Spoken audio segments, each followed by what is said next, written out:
Good afternoon and welcome. Thank you all for attending today's event, The State of Global Security, a conversation with Michael Nacht.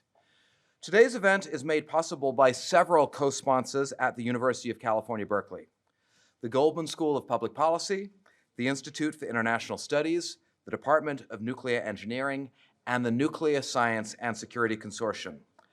Tonight's event is also this year's Michael Nacht Distinguished Lecture in Politics and Public Policy for the Goldman School. And it is somewhat fitting to have Professor Nacht deliver this lecture himself.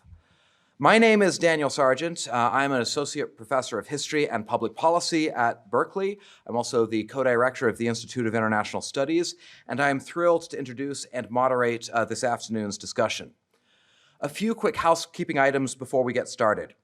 The conversation will be about an hour long, and we will be collecting written questions from the audience throughout the proceedings. You should have received, when you entered the room, a note card on which you are welcome to write down your questions, if you have any, and you can then pass your note cards along the end of the aisle to the staff, who will deliver the note cards to the moderator, me. Please also take a moment at this point to ensure that your phones, watches, tablets are set on silent. And now I'm pleased to introduce our interlocutor for the evening, Rose Gottemoeller, who is the Stephen C. Hasey Lecturer at Stanford University's Freeman Spogli Institute for International Studies and its Center for International Security and Cooperation, or CSEC.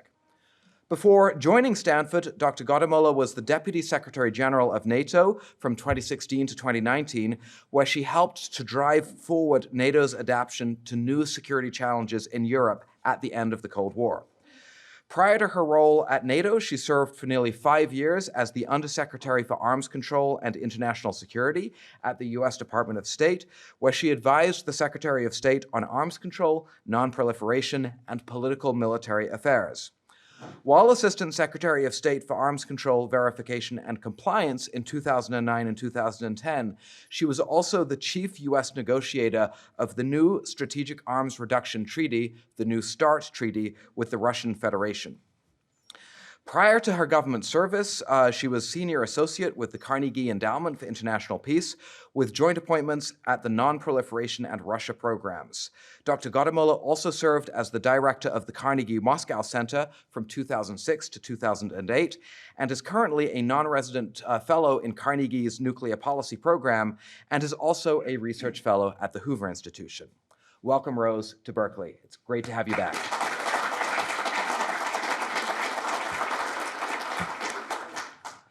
And now for the introduction of Dr. Michael Nacht. I am not going to deliver this introduction. Instead, I would like to welcome to the podium Dr.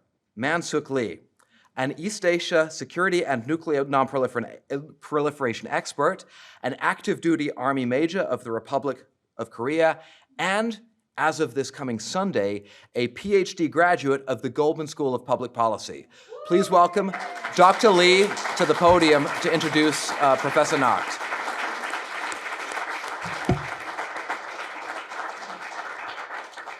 Thank you, everyone. It's my honor to introduce my professor, Michael Nacht. By the way, I have a very strong Korean accent, so if you have some difficulties to understand my English, then please say, repeat, and I'll repeat. I know Michael is just fine because I have taught him Korean English for 7 years. So you'll be fine, Michael. Okay, ladies and gentlemen, esteemed colleagues and honored guests, it is with great pleasure that I stand before you today to introduce a distinguished figure in the fields of political science, public policy, and international security, Professor Michael Nacht. Born on September 1st, 1942, Professor Nacht has had an exceptional career as a government official, strategic thinker, scholar, and university professor, authoring 8 books and more than 70 scholarly articles. And one article he wrote with me. A proud New Yorker, Professor Nacht completed his high school education at Christopher Columbus High School in New York and earned degrees from prestigious institutions such as New York University and Case Western Reserve University, New School for Social Research, and ultimately PhD in political science from Columbia University, for 4 degrees. His remarkable career began at the Harvard Kennedy School of Government, where he served as an associate director at the Center for Science and International Affairs from 1973 to 84. Now it becomes the Belfort Center. At Harvard, he established the International Security Journal, and as a co-editor, he made the journal one of the top political science journals. He then transitioned to the School of Public Affairs at the University of Maryland, and where he held the position of acting dean, then dean, and the professor between 1986 to 1994. Professor Nacht's expertise was recognized by the Clinton administration, and from 1994 to 1997, he played an instrumental role in arms reduction in negotiations between the United States and Russia as the assistant director of the Arms Control and Disarmament Agency, or ACDA. In 1998, Professor Nacht became the dean of the Goldman School of Public Policy here at UC Berkeley, a role he held for a decade. During his deanship, he successfully raised the funds for constructing the West Building, the new building of the GSBP, contributing to the expansion of the school and its rise as a top public policy institution in the universe. Then he was appointed as the Assistant Secretary of Defense for Global Strategic Affairs under the Obama administration, designing US nuclear and missile defense policies. Then Professor Nacht returned to Berkeley and imparted his invaluable knowledge on national security to the next generation of leaders. As we gather here to honor his immense contributions to the fields of public policy, to UC Berkeley, to US national security, and to all of us, please join me in giving a warm welcome to Professor Michael Nacht.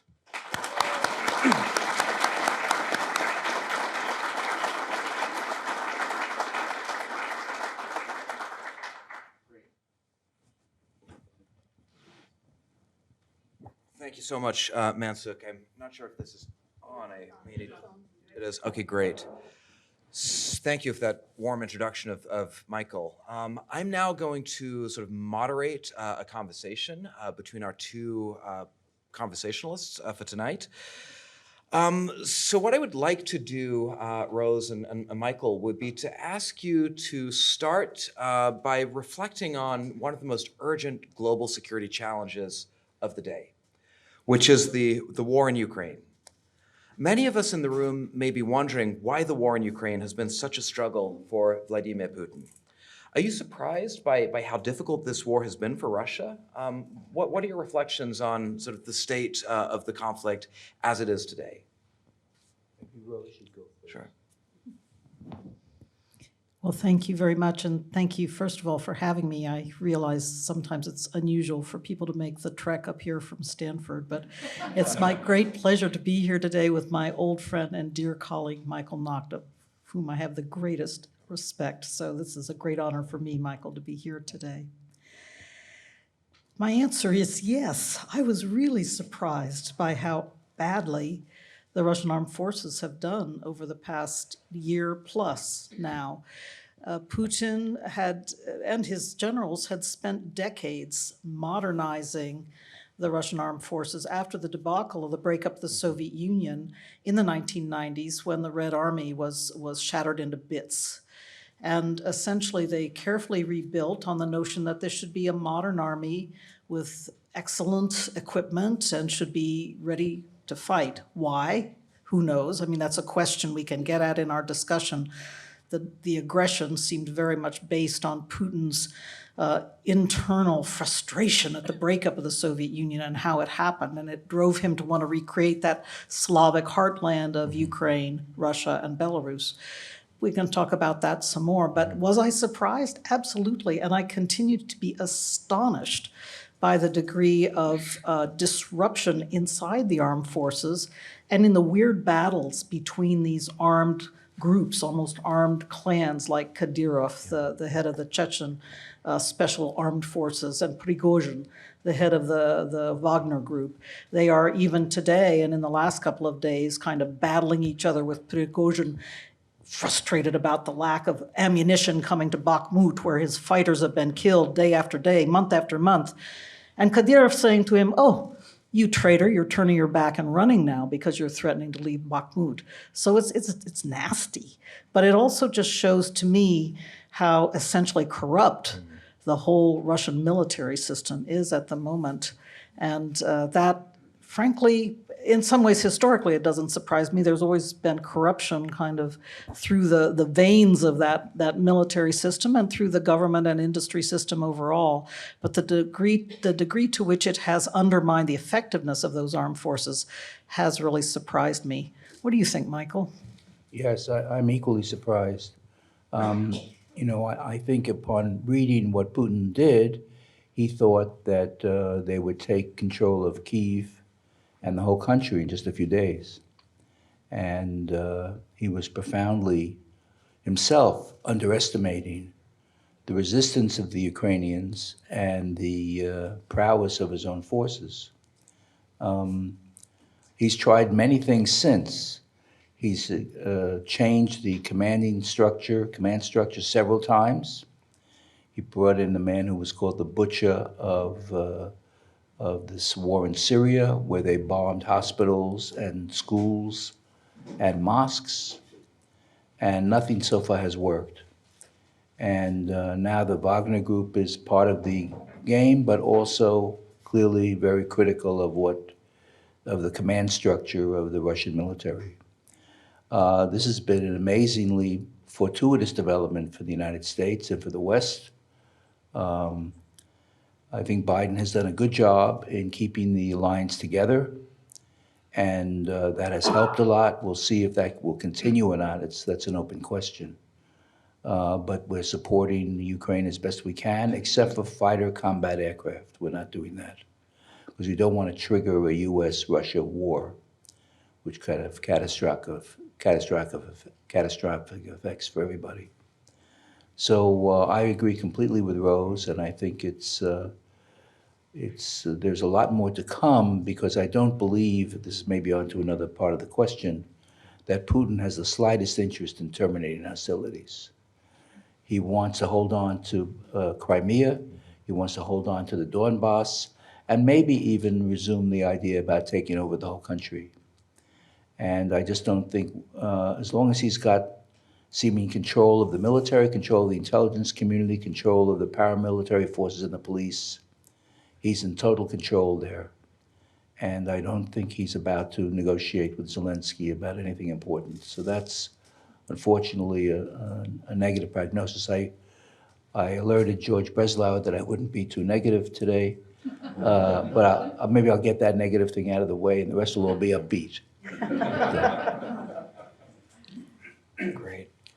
Well, at risk of offending George's sensibilities, I might ask you, Michael, to pick up on an adjective that you used in your response. You characterized the course of the war so far as having been mostly sort of fortunate for the United States. What are the scenarios in which the war could take an unfortunate turn for the United States? Which worry you most? Is tactical nuclear weapons use by the Russians still a real possibility? What if the Ukrainians try to escalate the war by recapturing Crimea? Are there scenarios that still worry you as you think about how the war might evolve? In my own case, yes, all the above. I think that I'm still concerned about tactical nuclear weapon use, but not too much. I'd say 0.23. I don't think he wants to trigger what could be a global catastrophe. And he certainly, I think, does not want to attack NATO territory. but he does want to hold on to the Ukrainian territory and to expand on the Ukrainian territory. Now, the Ukrainians have done so well, and now we have this prospective offensive that maybe just started. If they push the Russians back out of the eastern part of Ukraine and even attack Crimea, then this is going to raise the stakes for Putin a lot. And Putin definitely wants to remain the leader of Russia. He'd like to sustain his leadership so he'll be the longest-serving Russian president beyond Stalin, which was, I think, a 25-year reign, 28 to 53. If you count him starting in 2000, he's in his 23rd year, although when I was in government, he was already, for a period, not the president, because Medvedev had to be the president. So it depends on how you count. But I think he really wants to be the longest-serving Russian president. He'd love to reclaim not only Ukraine and Belarus, but other parts of the former Soviet Union. I'm sure he's super frustrated, and we'll just see what happens. But I think there are every one of the scenarios you pointed to could raise the stakes for him and lead him to take more rash action. Rose, how do you rate the risks? Well, I would add to that the long-standing abiding concern about the coherence of the NATO alliance. You pointed to it at the outset, that the NATO alliance has been remarkably coherent and has really supported the Ukrainians in so many ways with a huge amount of military assistance as well as humanitarian assistance. You know, one of the things I'm proudest of, having been NATO Deputy Secretary General in the period after 2014, the first Russian invasion when they seized Crimea and the Donbass, one of the things I'm proudest of is that the Ukrainian armed forces were thereafter trained in the NATO way of fighting in Ukraine at that time, with the countries like Canada, who have a large Ukrainian-Canadian population, taking a leading role. And so the effectiveness you see in the Ukrainian armed forces, I give a lot of credit to NATO for doing that. So it's been the military assistance, the humanitarian assistance, and the way NATO countries, many of them also members of the EU, so the European Union is part of this dynamic as well, are holding together on the sanctions regime. So to me, that is one of the great, so far, positive aspects of this war in Ukraine. But I constantly worry if, as Michael says, things start to go wrong, will there be second guessing? Will there be questions? Will there be, well, how fast can we get to the negotiating table? We have to figure out how to get to the negotiating table at some point. But I do really agree with what President Biden said last summer when he published an important op-ed in the New York Times when he said, what we need to concentrate on is creating the best possible conditions for Ukraine when it decides to go to the negotiating table. But in the end of the day, that has to be a Ukrainian decision. It's not something NATO can push them into, or we in Washington can push them into. It has to be when they decide that the time is ripe. And I still believe that very, very strongly. But if we want to perhaps put a little positive theme on the table, there's a really interesting Twitter feed today by a guy named Greg Uden, who's commenting on how kind of talk of Russian defeat is beginning to develop among elites in Moscow. And I refer you to it. Greg Uden, his name is Yudin, if you're interested. A very interesting string talking about the aspects of how the Russian media, for example, is starting to take note of the notion of potential defeat. And that is good, because up to this point, it's been simply impossible for that theme to develop anywhere, partially because the propagandists and the Kremlin itself under Putin are whipping up the notion that defeat will be catastrophic for Russia. It will mean Russian dismemberment. It will mean that NATO will march in and take over Moscow and send everybody to The Hague to be, really condemned by the International Criminal Court. So it's interesting that propaganda creates this catastrophic vision for defeat. And I'm wondering if now isn't the time, and perhaps we can discuss this, if now isn't the time to begin to put on the table the notion that, yes, Russia has been the aggressor here. Russia deserves to pay some price for its aggression. But in fact, NATO, and I say this as former NATO DSG, NATO is a defensive alliance. NATO has no desire to march into Moscow, take over, and dismember the country. That's just not what NATO does. So those kinds of themes, I'm wondering if it's time to begin to talk about a bit more publicly. But I'm interested, Michael, what do you think about that aspect? How do we begin to talk about the road out of this war? Yeah, well, I noticed recently there was a piece, Ted Koppel, the former ABC News commentator, interviewed Kissinger. And Kissinger's now celebrating, this month he'll be 100. And he has lost sight in one eye, and he has heart troubles, but he's still working very hard. And he's writing about IR, AI. not AI, exactly. IR probably, too. Kissinger thought a possible new development, although I think it's grasping at straws, is the Chinese possibly entering as a mediator between Ukraine and Russia. I'm sort of dubious about the success of that because I don't think China will be an honest broker between the two. But clearly, Xi Jinping is looking for many new ways to exercise Chinese influence. And this would be one. Can you imagine if we're on the side and China mediates a peace agreement between Russia and Ukraine? It'd be a huge success for China. But I think fundamentally the problem is Zelensky claims, and he's claimed from the beginning, that he wants all territory returned, so that it includes eastern Ukraine and the Crimea. And I just don't see any way, unless it's at the barrel of a gun, that Putin would relinquish those territories. That was achieved by him as the beginning of his expansionist movement, and I don't think he'll do anything to move down that road. So I see a kind of stalemate there. I just don't see how we get out of that right now. Great.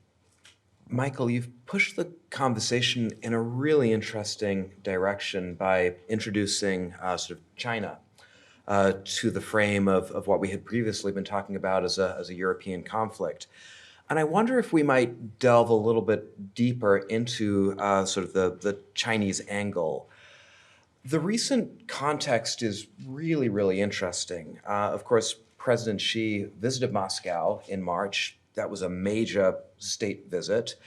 And it produced a good deal of speculation in the Western media about the possibility that China might become more deeply involved in the conflict, that China might even resupply the Russian military with conventional arms.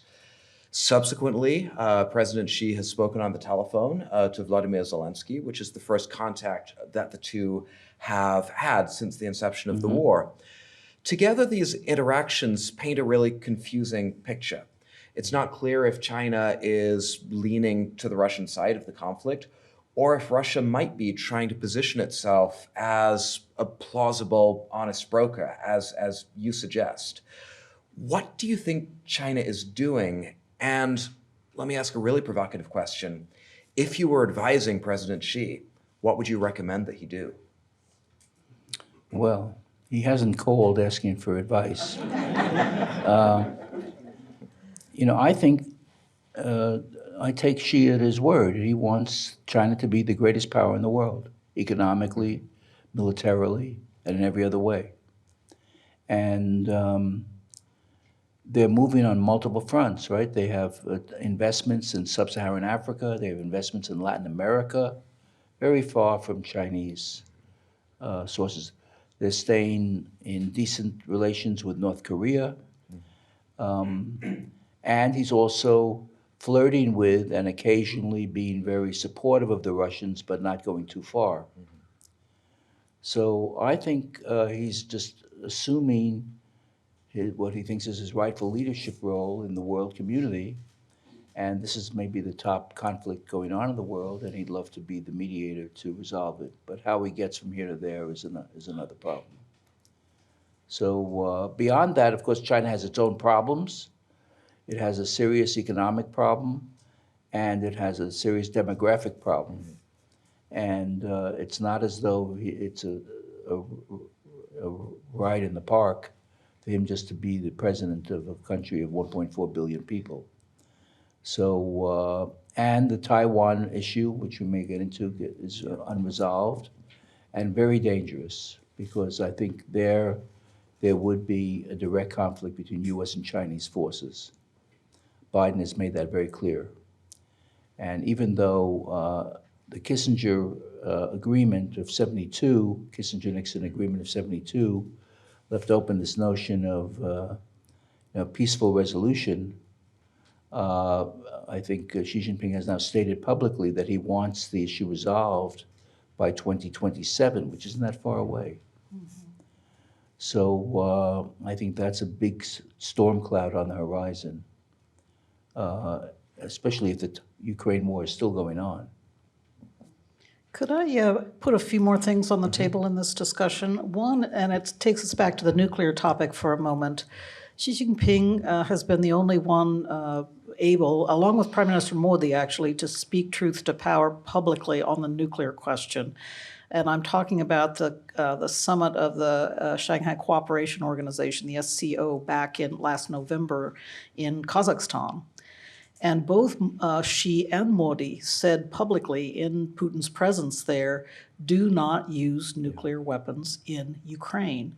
And essentially, and you know those big guys, those big autocrats, they don't like to shame each other publicly by speaking such direct, messages in public.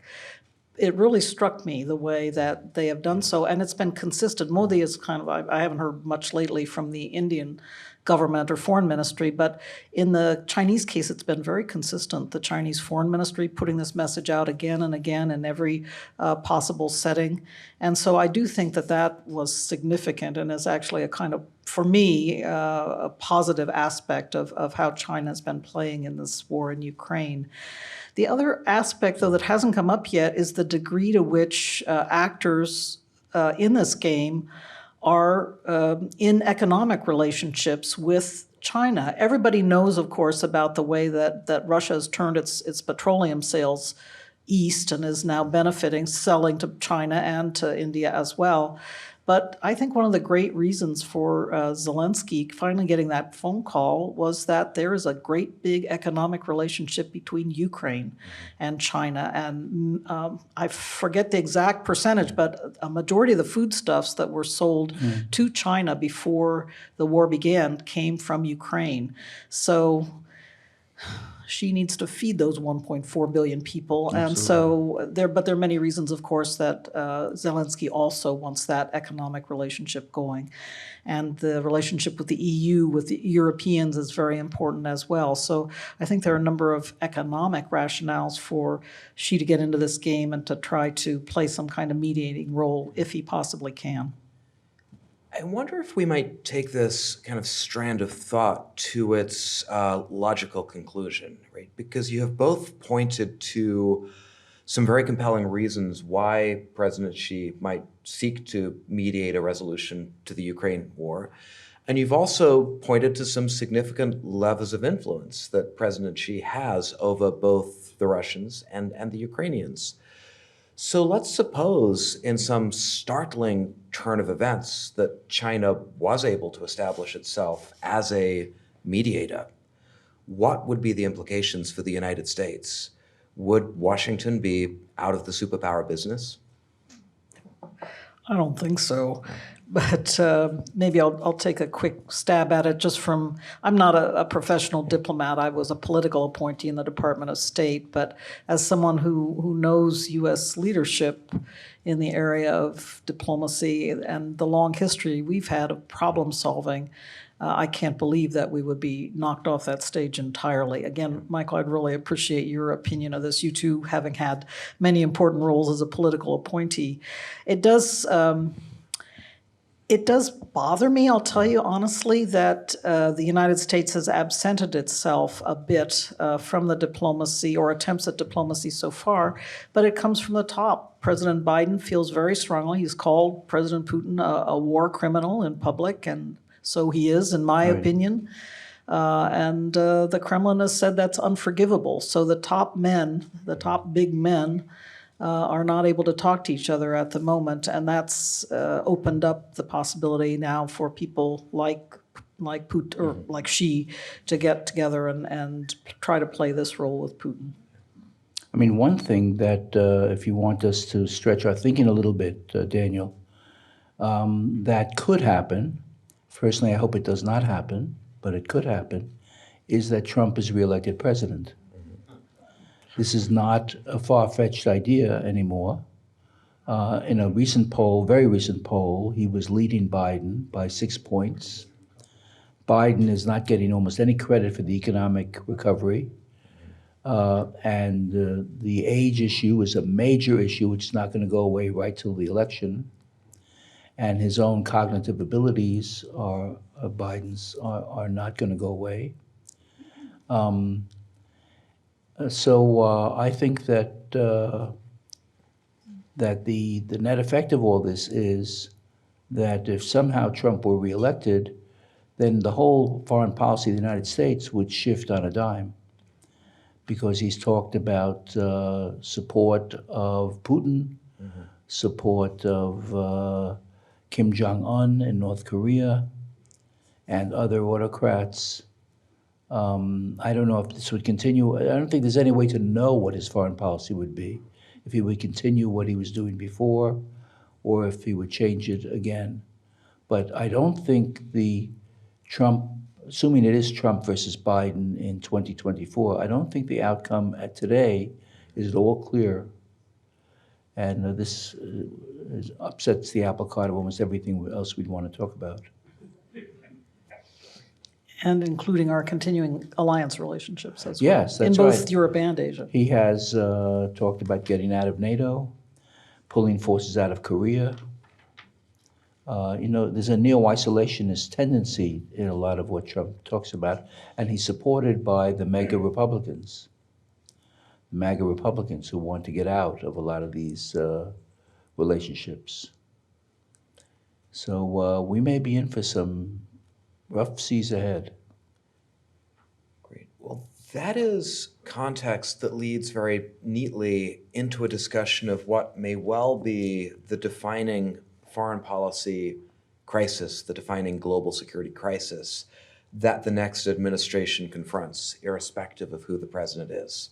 And that, of course, is a crisis to which you have already alluded, Michael, a crisis involving a Chinese effort to reclaim control of Taiwan by force. Let me start by asking you to think about what useful comparisons, if any, might be made between the war in Ukraine and a potential conflict over Taiwan. Do you see the flashpoints as comparable in both their military and geopolitical dimensions, or are they so fundamentally different as to defy useful comparison? I think that there are some comparisons, but fewer than you might think. I think, first of all, the military balance in East Asia now has shifted toward the Chinese. They have a larger Navy than the United States does for the first time in U.S. history. They have more ships. They don't have more submarines, which is very important, but they have a very substantial military capability. And in some of the exercises that have been conducted by the Pacific Command, we came out on the losing end. So this is non-trivial. I think it would put Biden in a very tough spot as to how far he would go, not just to defend Taiwan, but whether he would attack mainland China as part of the effort to respond. Just a broader comment that I think is worth noting is that, when Kissinger and Nixon went to China in 1972, they really produced a fundamental shift in geopolitics, with China beginning to side with the United States against Russia. And that was a split in the communist world that was extraordinary to behold. And this has lasted until about the last 10 years.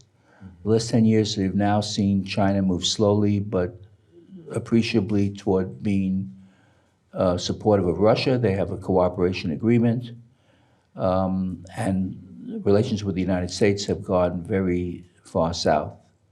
So I think then you're now seeing a situation where the U.S. is facing two major authoritarian states with nuclear weapons who could be allied together against the United States.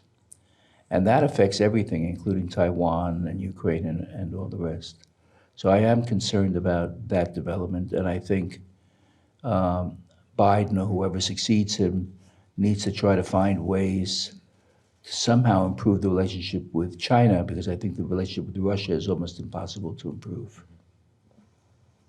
Yeah, but one thing I do want to think about a little bit is what we began with, the degree to which the Russian armed forces have been so seriously weakened in this fight. And so I am wondering now, I agree absolutely, the prowess of the Russian nuclear forces cannot be questioned, and I know a good deal about how effective those forces can be and are, having spent many years focused on that in my career. So it's as if that still is a major capability on which the Russians will depend. They will depend more on their nuclear weapons now because they don't have that strength of conventional forces.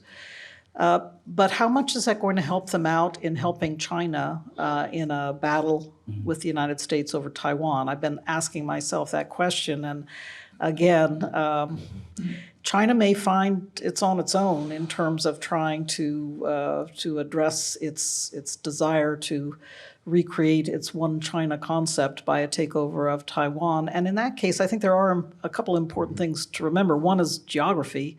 Taiwan is an island, and the Taiwanese, I'm not an expert here, but I understand they've been very effective at building up their self-defense capacity and capability to defend themselves as an island state. And number two, I think the lessons of the Ukraine war are well worth bearing in mind, that the use of masked small drones, for example, have had enormous effect. Now, of course, that can have an enormous effect on the U.S. Navy trying to operate in the area, but I think all armed forces are going to be taking into account these lessons from the Ukraine war, also in the electronic warfare realm as well, and the ability to spoof and essentially strengthen one's own position by electronic means and cyber means as well. So I can't, again, pretend to know what the net outcome is going to be, but I just wanted to, again, put out here the theme that it could be more complicated for the Chinese than perhaps their successful military exercises. And I agree with you, Michael. They have been really showing off their capability and capacity in recent months, especially when Nancy Pelosi was there last August, and they showed off their capability to really halt shipping traffic in and out of Taiwan. That was a very worrisome development. But how capable are they going to be if push comes to shove? That's a question I have. Another dimension, if it wasn't complicated enough, is the technological dimension, and particularly the advent of ChatGPT and artificial intelligence and cloud computing. The Chinese, I believe, have 10 times the number of cloud computing researchers that we do. And they have, I think, been developing a major ability to thwart the effectiveness of U.S. nuclear command and control systems. So it's not at all clear if everything that's supposed to work will work when it's called upon to work, especially with this new ChatGPT that can simulate communication when actually tell you to do something differently than you had wanted to do. So I think that that's a very important and unknown wild card in all this. Kissinger, again, I don't mean to rely on him too much, but he believes there's going to be an AI arms race. This will be the next great power competition between the U.S. and China, and U.S. and Russia. So this is also very worrisome. And it behooves us to stay on top of it, put the investments in, make sure that we are on the leading edge there. Right. I mean, John Gage was telling me, John's here in the back, a great technologist in his own right, that the Chinese have made enormous advances in ChatGPT beyond the U.S. advances.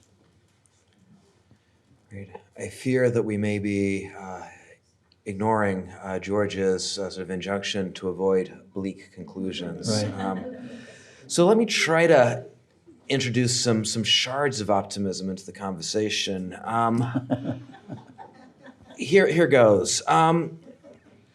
You've both stressed the importance of politics in security problems. In the end, the behavior of nation states in the international arena results not only from sort of calculations of geopolitical interest and risk, but also from domestic political drivers.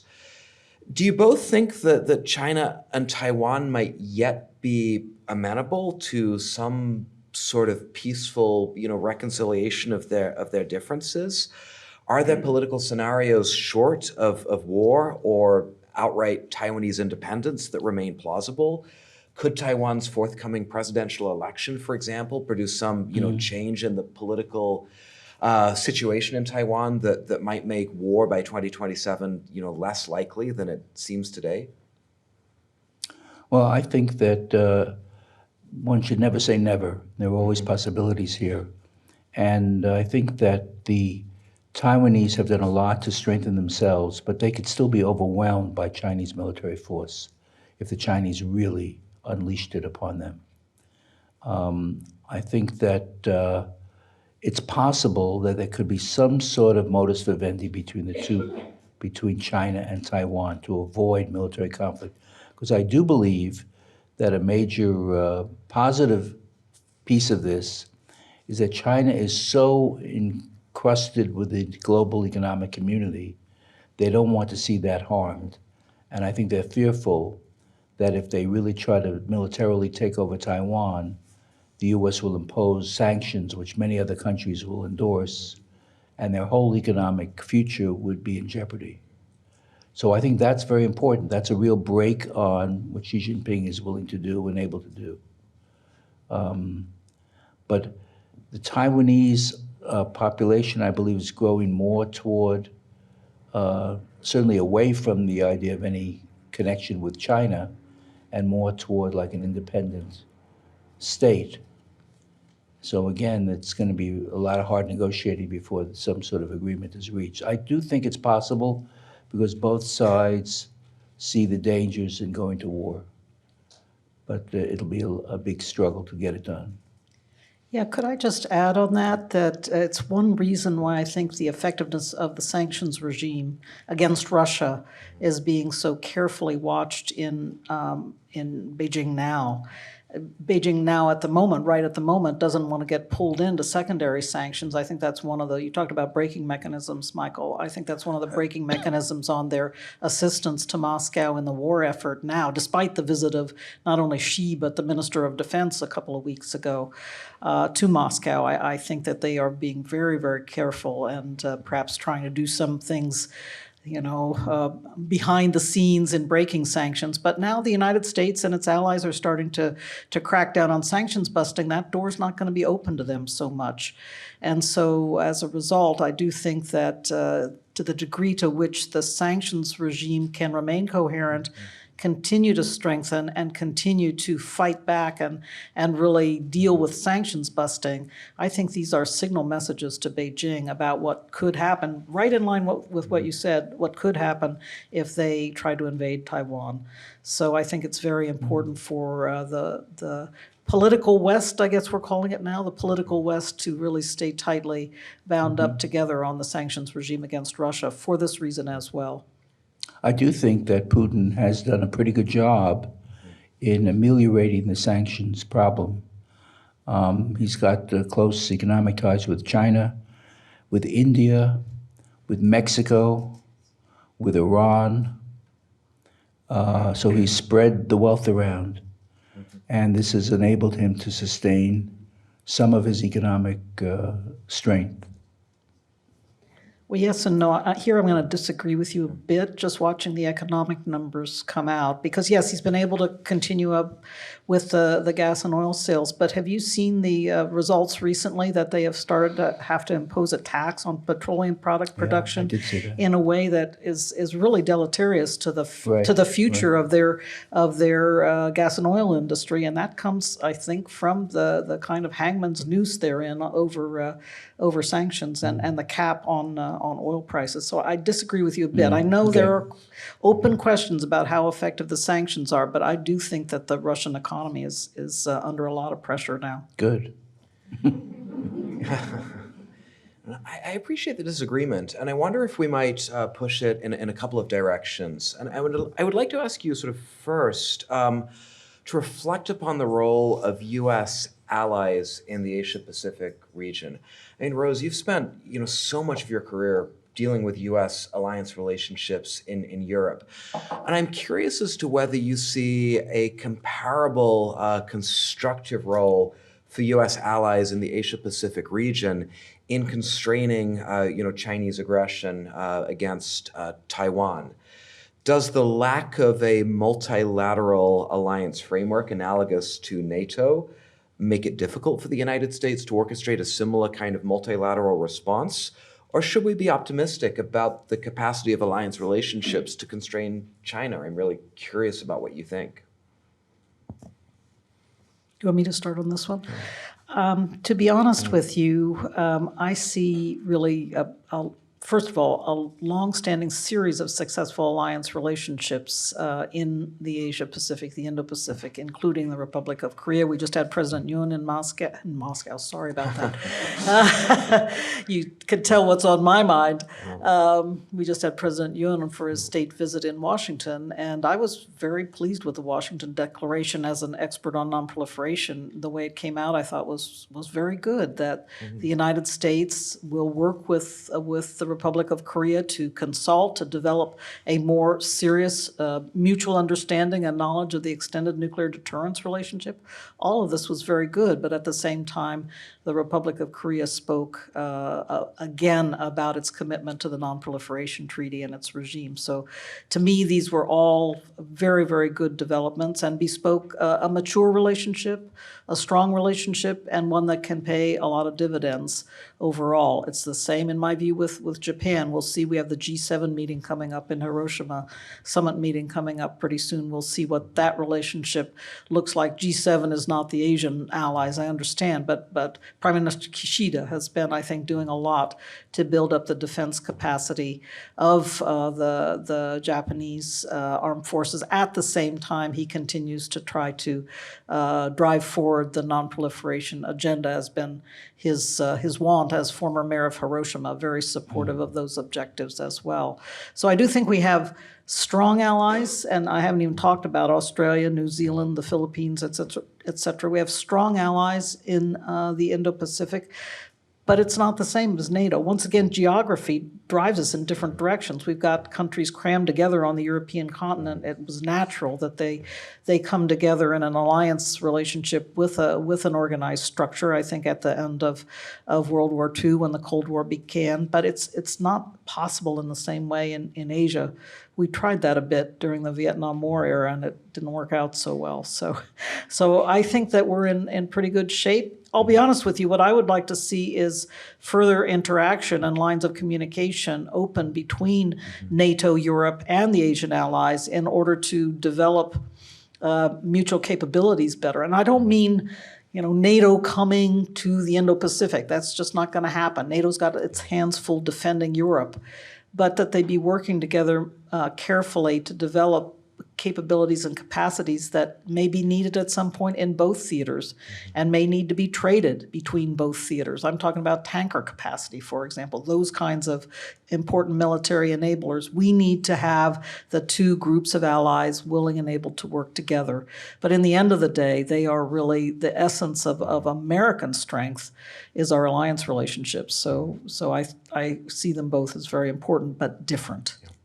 I agree, and I think an added development, we'll see how far it goes, is this Indo-Pacific cooperation that Biden has forged. This has not gotten a lot of press, but it involves India, Australia, South Korea, and Japan in a collaborative arrangement with the U.S. And now, India is itself a wild card. They have their own aspirations. I think India is now or about to be the most populous country in the world. Their economic projections are sky high. And on the other hand, they have inherent conflict and competition, competitive instincts with the Chinese. So we'll see. I mean, Modi wants to be his own man and be a major world leader himself. But I think that there's a possibility for added U.S. cooperation with him on some of these multilateral issues. And maybe they would even come to the U.S. aid in case China invaded Taiwan. Great. This is an opportunity to introduce an audience question. We have at least one person in the audience who is curious about China's alliance relationships, and one Chinese ally in particular. I think it's actually the only one. What about North Korea in the context of a US-China conflict over Taiwan? Do you worry about the prospect that North Korea might intervene or otherwise seize the opportunity to make mischief? I think that North Korea, assuming that Kim Jong-un remains a rational figure, and that's an assumption, would be deterred by U.S. Nuclear threats. He talks a good game, he tests a lot, but he hasn't moved anything, forces in any major way. But it could change. It could change. I think that North Korea obviously will be closely allied with China, and we'll see what it can do to support China's involvement with Taiwan. But I don't think it would be leading to any major conflict with the U.S. and South Korea against North Korea. I don't even know how much expeditionary, like marine capacity do the DPRK armed forces have to project power. I know that they plan to go after the Republic of Korea, but how effective they would be operating at a distance, I just don't know the answer to that. Great. Well, let's take the opportunity now to pivot to a different kind of thread in the thematic category of sort of economic statecraft. Several members of the audience have posed questions about U.S. Sort of economic capabilities. Here, the balance of power that exists between the United States and China is clearly quite different from the balance of power that exists between the United States and Russia. And I'm curious, as several members of the audience are, about the significance for security policy of the relative decline of U.S. industrial capability over the past 40 years. As one member of the audience puts it, how can the United States remain competitive if it's almost impossible to build anything quickly and cheaply in this country? Does relative industrial decline sort of enfeeble the capacity of the United States to deploy against China the instrumentalities of economic statecraft that it's deployed against Russia over the past 15 months? I do think that Biden has made some progress in enhancing U.S. industrial capability in the last 2.5 years. But you're right. I mean, ultimately, the U.S. has become greatly weakened as a manufacturing presence in the world, and that's been ultimately very harmful to the U.S. economy and to U.S. Global influence. I think that the competition with China will be multifaceted for our lifetimes and beyond. This is a real competitive struggle, almost in every way. And, I'm hopeful that some of our own economic problems can be solved before the Chinese can solve their economic problems. Remember, no one is a perfect paragon of virtue here in being able to do everything that they want to do. They all have constraints. And China makes mistakes too. So I'm hopeful that in the end, China will be constrained by a combination of U.S. capabilities, the global economy, and their own internal problems. Could I just pick up very briefly on that economic point? Because the United States does continue to dominate global financial and banking transactions in a way. It's still a dollar game, although, of course, you know, the Chinese and the Russians have both spoken about trying to, you know, do more with ruble denomination, do more with yuan denomination, et cetera, but it's infinitesimal compared to the way the dollar continues to dominate, and the United States, therefore, plays a powerful role in that regard. Does it replace effective industrial policy and the capacity to manufacture onshore? No, by no means, but I did want to just bring to the fore that notion that the United States continues to exercise considerable strength in the world, but we do have some catch-up to play in certain areas. And where it bothers me the most at the moment, we're looking into, some of you in this audience may disagree with this, but how do we effectively modernize our nuclear triad? And in looking into this on several fronts, I'm on several study groups that are looking into this. Yeah, we've let our capability and capacity to produce submarines lag. We've let our capability and capacity to produce advanced aircraft lag. Warheads themselves. And so there's a lot of catch-up to play, and we have to do it. There's no question about it. But the inherent strength of the U.S. economy and the way that we can drive global economic trends, I think, is still a very, assuming we do it effectively, deftly, is still a considerable U.S. strength. Given the immediate political context and the very helpful distinction, Rose, that you make between the industrial and the financial sources of U.S. power in the world, I can't resist this follow-up question. What are the implications of the debt ceiling crisis for U.S. leadership in the world? I said we needed to handle this deftly. This is an example of just the opposite. If things go badly in that realm, and that would clearly be shooting ourselves in the foot. I'm hopeful there would be a last-minute deal of some kind between Biden and McCarthy on this issue, because the stakes are so high. But I'm fearful that there will be members of McCarthy's party who want to induce an economic crisis, because that ultimately will help defeat Biden in 2024. So do you worry that the global security implications of the question are sort of being neglected in our national political conversation? I personally think, yes, there's not a lot of linkage in the public discourse between what we've been primarily talking about in the foreign policy world and the debt issue. They've been sort of walled off from each other. Great. I want to make time to ask you both some questions about nuclear weapons and the future of nuclear weapons policy, an area in which you both have vast expertise. But before we sort of move on from talking about US politics, a question that interests a number of you, and I'm sorry that I don't have opportunity to ask all of these questions. I wonder if I might invite you to speculate about how future historians will characterize the moment in which we are living as a phase sort of in the longer term history of US global leadership, of US foreign policy. Do you think that future historians will characterize sort of the Trump and Biden presidencies as a fleeting interruption in a narrative of responsible US global leadership? Or do you think that future historians will conclude that we are today, or were today, living through the twilight phase in a post-World War II US geopolitical ascendancy? Here I'll be optimistic. I think when you reflect on the U.S. history, we are amazingly resilient, and we've come back from the brink of all kinds of grief and faced all kinds of formidable challengers and prevailed. We did it against Hitler.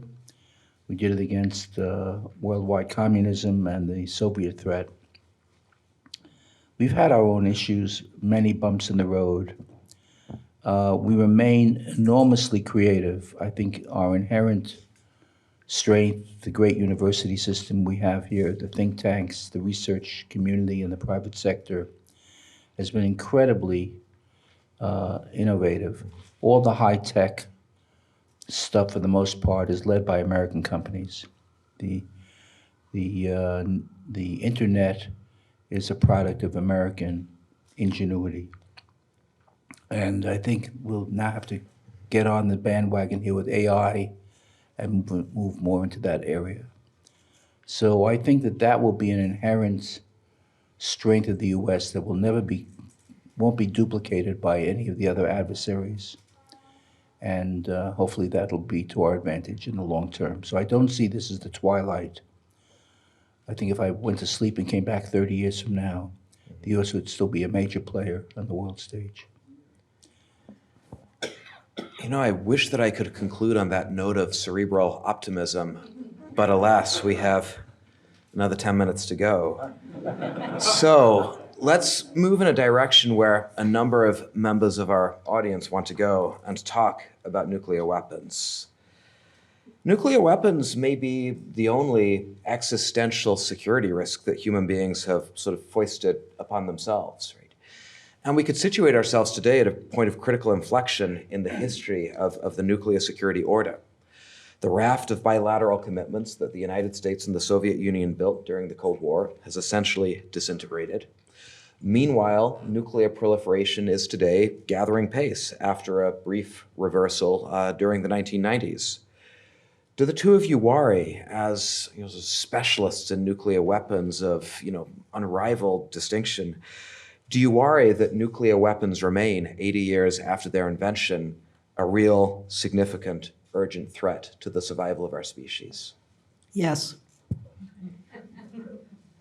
But let me say a bit more, as Michael was so optimistic the last time around. And I do tend, in my own career, I've been working on this project of trying to control and constrain nuclear weapons for most of my career in one way or another, and believe that the human race has the capacity to control and constrain them, and that there is still a global consensus that we must control and constrain them. I don't see any sign of countries fleeing from the Non-Proliferation Treaty regime, for example, where they have been committed to remain non-nuclear weapon states. There's some good reasons for that. It's really expensive to be a nuclear weapon state, and a lot of countries both see the existential threat, the fact that they are no good as war-fighting instruments.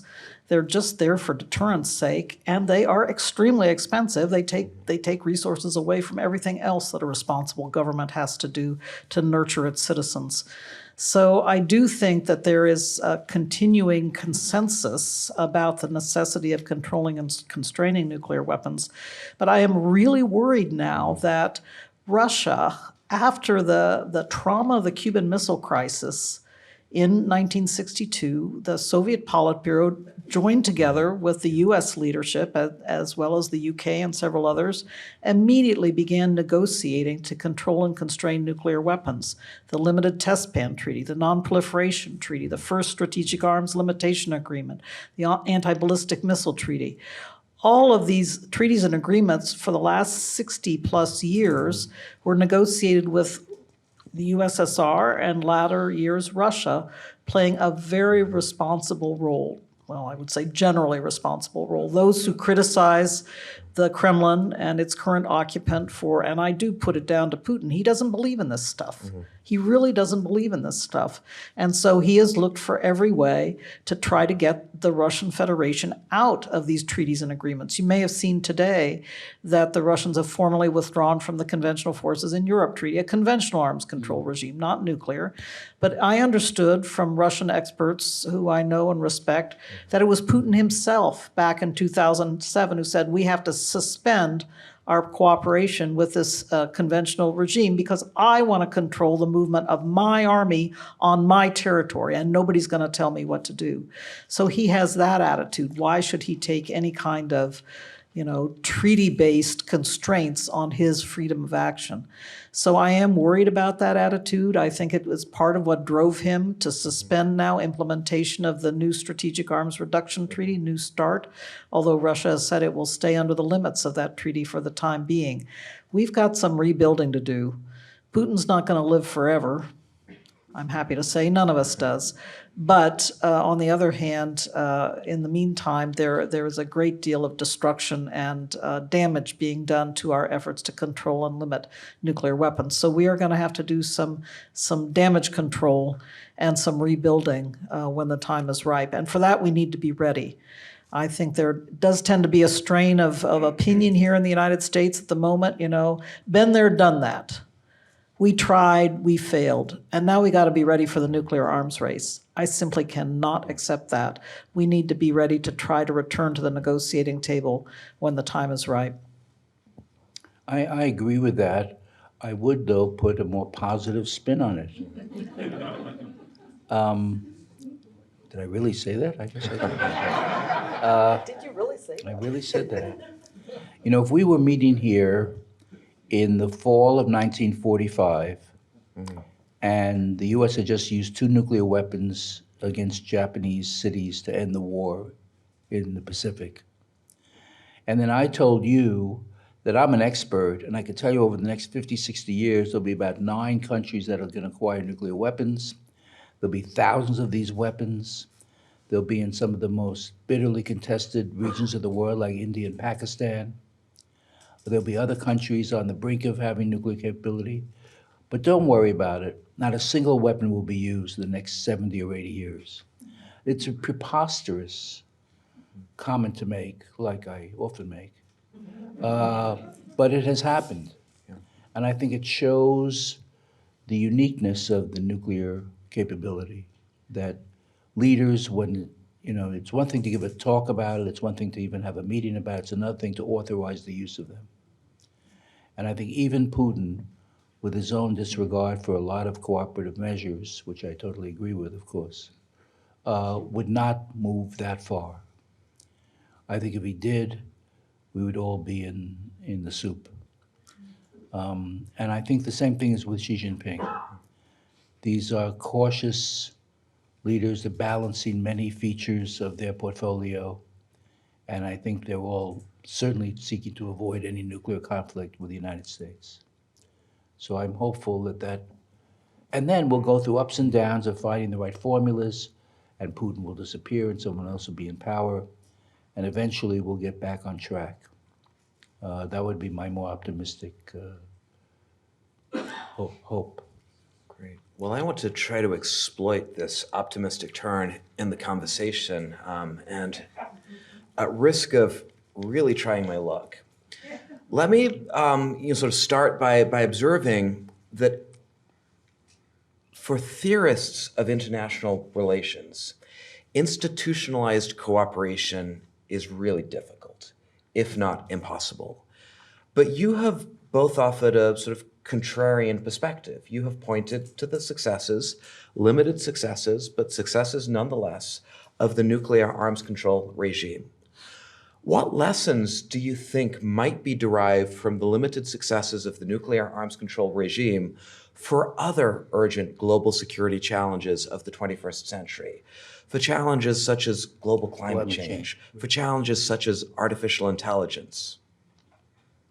I think that, you can't bring a horse to water and force him to drink.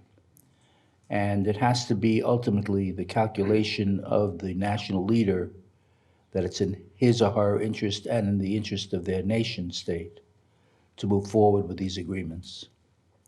It's not out of sentiment, it's not out of making people feel good, it's what's in it for us. And that has happened before. We've had a whole proliferation of these agreements. Most of them have now atrophied or been removed, but that doesn't mean they can't be rejuvenated and recast in some new setting. I think, for example, climate change would be one. I mean, we have tremendous difficulty getting the Indians and the Chinese to the negotiating table for serious climate change measures. But eventually, maybe it'll take a minor climatic catastrophe. They may come. They may come if they feel that their whole way of life is threatened. So I'm hopeful that that would be a more optimistic prognosis of where we're headed. And climate change, by the way, is the other human-created existential threat in my view. I think, frankly, the way that things have been broken now in the arms control regimes, I've been thinking about this a lot in the recent days, and particularly with the news out of Moscow this morning about the Conventional Weapons in Europe treaty. I think, what do we say here in Silicon Valley? Break things and move fast, or move fast and break things. I think we've broken a lot of things. And again, I don't see it as the fault of the United States of America so much as our long-standing partners in these efforts, and particularly the Russian Federation. But I'm going to mix metaphors here and say, like the Chinese do, in chaos there's opportunity, so let's look for the opportunities. And I think there are some really creative ways to begin thinking about rebuilding some of our cooperative efforts to constrain and control weapon systems, whether nuclear or conventional. And for a long time I felt that the promise of some of the technological developments out there will help us to do that. One very simple example. Chinese say they don't like on-site inspection. They don't want to be transparent. They don't want Americans tramping around their facilities all the time. All right, well, this is terrific. It so happens now we have multiple constellations of satellites operating in different realms, including coming up, we'll have some capacity apparently to do thermal imaging of the Earth. Let's see what we can make of the capability to do inspection that would involve more satellite imagery rather than boots on the ground, and see what we can do to get enough assurance that we are effectively verifying their implementation with a treaty or agreement, but not having to impose on them on-site inspection. This is heresy in the arms control world, and I know it will be, because people say it's a political issue now. We need our boots on the ground. We need our inspectors to be able to go in. Well, really, can we see enough with now the extensive constellations of satellites we have available? Many of them commercial, yes, but let's take advantage of the new technologies and see what we can do to rebuild some of those capacities to constrain and control weapon systems. So I think there's a lot of opportunity out there, and we just need to be looking for what those opportunities are and then grasping them. Plus, we've shot down Chinese balloons. Yeah, we got a little too enthusiastic about the balloons there for a while. We are almost at time, but I wonder if I might wrap up with an audience question that I think speaks to the needs of a generational perspective, different from anybody sitting at the front of the rooms. A member of the audience asks, what advice do you have, sort of given your long, distinguished careers in security policy, for the next generation of security and analysts and for the general population, for a generation that has not had to experience mass mobilization for war, but which must now face the challenges of a new century that brings new global security perils? What would be your concluding words of advice? Maybe I'll let you have the last word, Michael, but my advice to young people is always, first of all, and this is at a very grand level, let's think about ways to draw these two existential threats together, the threat of climate catastrophe and the threat of nuclear catastrophe. There is a relationship between those two things. I've been a little disappointed through the decades of my career that there's been less and less interest in the nuclear threat, and for young people particularly, it's been very much on the back burner. That's a kind of, well, I suppose, positive aspect of this war, that the nuclear saber rattling coming out of the Kremlin has aroused a lot of interest now among young people, and I see it in my students at Stanford. So let's see what we can do to get the young people to draw together the threads of these two existential threats and help us to confront them and put some solutions on the table. That's my grand level of advice. My more tactical level, and I say this all the time to young people, never apologize. If you have a good idea, just put it out there. Never say, I don't know much, I don't understand enough, I can't do this. just get it out there because us older folks need to hear what you have to say. So over to you, Michael. Certainly, the last part I agree with completely. I think that one bit of advice I would have for younger people is the devil's in the details. You have to really get into the details of what you're talking about here and get to know it very well. You have to understand the struggles in Washington and probably Moscow and elsewhere about government agencies and key leaders disagreeing over this, the domestic political context in which this is going on. I know I have had an opportunity for many years now to teach primarily nuclear engineers, and for them and working with Carl Van Bibber, I think many of them came to the class not understanding there was much to do other than solve the problem and get the right answer. And now they find it's a much more complicated world. So you have to understand the context in which you're trying to resolve the issue and realize it's not a matter of misunderstanding, it's a matter of different perspectives and different goals to achieve. So it's a complicated arena in which to make progress.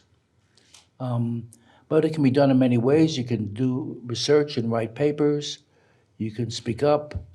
You can educate students. You can serve the government. You can serve international organizations. Quite a number of our students in the nuclear class have gone to the IAEA, the International Atomic Energy Agency, which has been very valuable, or to the US national labs. There are many ways to play a role. You just have to think it through and find out what's best for you. But I think clearly we need a lot of help, and I'm hopeful that you can do a lot better than we've done. Great. At the end of a broad-ranging conversation, our optimism may be qualified, but our gratitude is not. I would like to acknowledge those individuals and institutions who have made this afternoon's remarkable conversation possible. The Goldman School of Public Policy. In particular, I'd like to thank Elizabeth Mart and Bora Reed for their hard work on today's event. The Institute.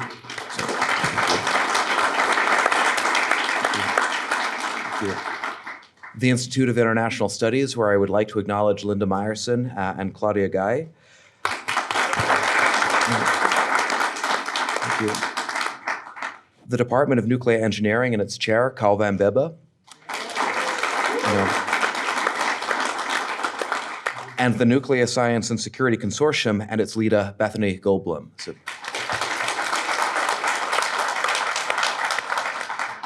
But our last and heartiest round of applause should, of course, be reserved for our two conversationalists, Michael Nacht and Rose Gottemoeller.